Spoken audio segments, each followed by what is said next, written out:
നമസ്കാരം. ഭാരത് ലൈവിലേക്ക് സ്വാഗതം. രണ്ടാം പിണറായി സർക്കാരിന്റെ കാലത്ത് ഏറ്റവും അധികം പഴികേറ്റിട്ടുള്ള അല്ലെങ്കിൽ സർക്കാരിന് തലവേദനയായിട്ടുള്ള മന്ത്രിമാരിൽ ഒരാൾ തന്നെയാണ് വീണ ജോർജ്. വലിയ പ്രൊഡക്ടിവിറ്റിയുള്ള മന്ത്രിമാരൊന്നും രണ്ടാം പിണറായി സർക്കാരിൽ ഇല്ല എങ്കിൽ കൂടി ഏറ്റവും കൂടുതൽ പഴി കേൾക്കേണ്ടി വന്ന ഒരാളെന്ന രീതിയിൽ വീണ ജോർജ് ഏത് സമയത്തും വാർത്തകളിൽ നിറഞ്ഞു നിൽക്കുകയാണ്. ആരോഗ്യരംഗത്ത് ഇതുവരെ നടന്നിട്ടുള്ള പ്രശ്നങ്ങളെല്ലാം ആ പ്രശ്നങ്ങളിലെ പക്വമല്ലാത്ത വീണ ജോർജിന്റെ പ്രതികരണങ്ങളൊക്കെ ചർച്ചയായിട്ടുണ്ട്. വന്ദനാദാസ് എന്ന് പറയുന്ന ഒരു ഡോക്ടർ മരണപ്പെട്ട സമയത്ത് എക്സ്പീരിയൻസിന്റെ അഭാവമായിരുന്നു മരണപ്പെടുന്നതിന് കാരണമായെന്ന വിചിത്രമായ കണ്ടെത്തൽ നടത്തിയ ആളാണ് വീണ ജോർജ്. നമുക്ക് വീണ ജോർജിനെ കുറിച്ച് നേരത്തെ മുതൽ തന്നെ അറിയാം. കാരണം വീണ ജോർജ് മാധ്യമപ്രവർത്തകയായിരുന്നു.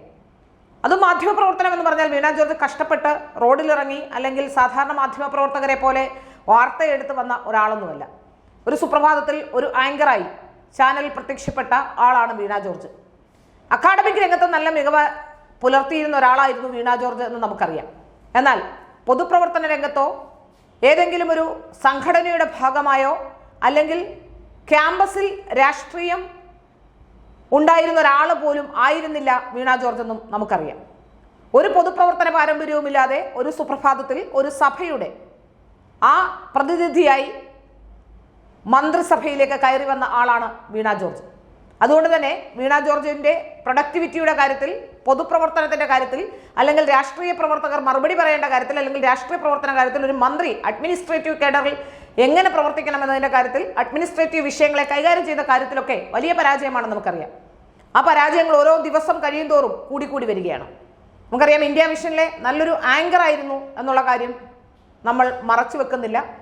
അതിനുമപ്പുറം മറ്റ് ആങ്കർമാരിൽ നിന്നൊക്കെ വ്യത്യസ്തരായി കുറച്ച് പക്വതയോടുകൂടി ആങ്കർ എന്ന രീതിയിൽ അവിടെ മുമ്പിലെത്തുന്ന ഗസ്റ്റിനോട് വളരെ മാന്യതയോടുകൂടി മര്യാദയോടുകൂടി ചോദ്യങ്ങൾ ചോദിച്ച് ഇരുന്ന ഒരാളുമാണ് വീണ ജോർജ്. പക്ഷേ അതൊന്നും ഒരു രാഷ്ട്രീയ പ്രവർത്തകയ്ക്കോ അല്ലെങ്കിൽ ഒരു പൊതുപ്രവർത്തകയ്ക്കോ ഒക്കെ മനസ്സിലാക്കാൻ പറ്റുന്ന മാതൃകയായിരുന്നു വീണ ജോർജ്, അല്ലെങ്കിൽ പൊതുപ്രവർത്തനത്തിനൊരു മാതൃകയാണ് എന്ന് പറയാനും കഴിയില്ല. ആങ്കർ എന്ന രീതിയിൽ മികച്ച നിലവാരം പുലർത്തുമ്പോഴും പൊതുപ്രവർത്തന രംഗത്ത് തന്റെ പക്വതയില്ലായ്മയും കഴിവില്ലായ്മയും ഓരോ ദിവസവും തെളിയിച്ചുകൊണ്ടിരിക്കുകയാണ് വീണ ജോർജ്. ഇപ്പം നമുക്കറിയാം, അടുത്തിടെ കോട്ടയത്തെ മെഡിക്കൽ കോളേജിലുണ്ടായ അപകടത്തെ സംബന്ധിച്ച് വീണ ജോർജ് പറഞ്ഞ കാര്യങ്ങൾ, ആ കെട്ടിടം പൂട്ടിയിട്ടിരുന്നതായിരുന്നു, അവിടെ അതിൻ്റെ അത് തുറക്കേണ്ട ആവശ്യമുണ്ടായിരുന്നില്ല എന്നൊക്കെയുള്ള പ്രതികരണങ്ങൾ നടത്തിയതും വലിയ വിവാദങ്ങൾക്ക് വഴിതെളിച്ചതാണ്.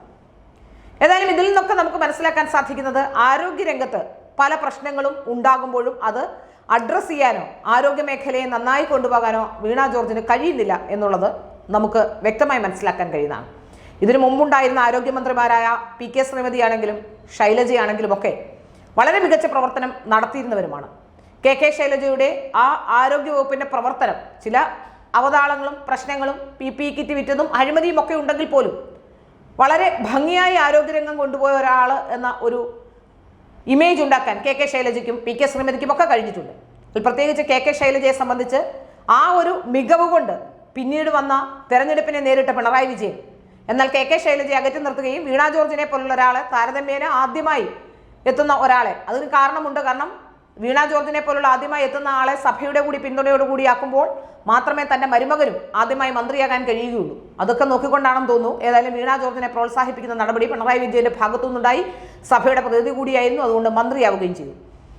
പക്ഷേ വേണ്ട വിധത്തിൽ തന്നെ മന്ത്രിസ്ഥാനം ഉപയോഗിക്കാൻ വീണ ജോർജിനായോ എന്ന് ചോദിച്ചാൽ ആയിട്ടില്ല എന്ന് കേരളത്തിലെ ജനങ്ങൾ ഏവരും മറുപടി പറയുന്ന അവസ്ഥയിലാണ് കാര്യങ്ങൾ എത്തി നിൽക്കുന്നത്. എന്നാൽ വീണ ജോർജിന്റെ മറ്റ് ആഡംബര കാര്യത്തിലോ, അതായത് മന്ത്രിയായാൽ ആഡംബരം കാണിക്കണം, ആഡംബരം കാണിച്ചു നടക്കേണ്ടതോ പദവിയാണ് മന്ത്രി എന്ന രീതിയിലുള്ള ഒരു നിലപാടാണ് വീണ ജോർജിന്റെ നിലപാടിൽ നമ്മൾ കണ്ടത്. ആശാവർക്കർമാരുടെ സമരം നടക്കുമ്പോൾ കേന്ദ്രത്തെ കാണാനാണെന്ന വ്യാജേന വില കൂടിയ ബാഗുമൊക്കെ ഇട്ട് കേന്ദ്ര ആരോഗ്യമന്ത്രിയുടെ ഒരു അപ്പോയിൻമെന്റ് പോലും എടുക്കാതെ ഡൽഹിയിലേക്ക് എത്തി പറഞ്ഞ കാര്യങ്ങളും ഒക്കെ നമ്മൾ കണ്ടതാണ്. ഏതായാലും ഇന്നും ആശാവർക്കർമാർ സമരം തുടരുകയാണ്. ഇതുവരെ അതിനൊരു തീരുമാനമുണ്ടാക്കാൻ പോലും ആരോഗ്യമന്ത്രിക്ക് കഴിഞ്ഞിട്ടില്ല എന്ന് പറയുമ്പോൾ നമുക്കത് മനസ്സിലാക്കാൻ സാധിക്കുന്നു. ആരോഗ്യരംഗത്ത് KMCLന് മരുന്ന് വാങ്ങിക്കാനോ അല്ലെങ്കിൽ മരുന്നുകൾ വിതരണം ചെയ്യാനോ, എന്തിന് മെഡിക്കൽ കോളേജിൽ ശസ്ത്രക്രിയാ ഉപകരണങ്ങൾ ഇല്ലാത്തത് കൊണ്ട് ശസ്ത്രക്രിയ മുടങ്ങുന്നുവെന്ന് ആരോഗ്യവകുപ്പിലെ തന്നെ ഡോക്ടർ വന്ന് അലറി വിളിച്ച് കരഞ്ഞ് പൊതുജനങ്ങളോട് പറയേണ്ട അവസ്ഥയിലേക്ക് വരെ കാര്യങ്ങൾ എത്തി നിൽക്കുകയാണ്.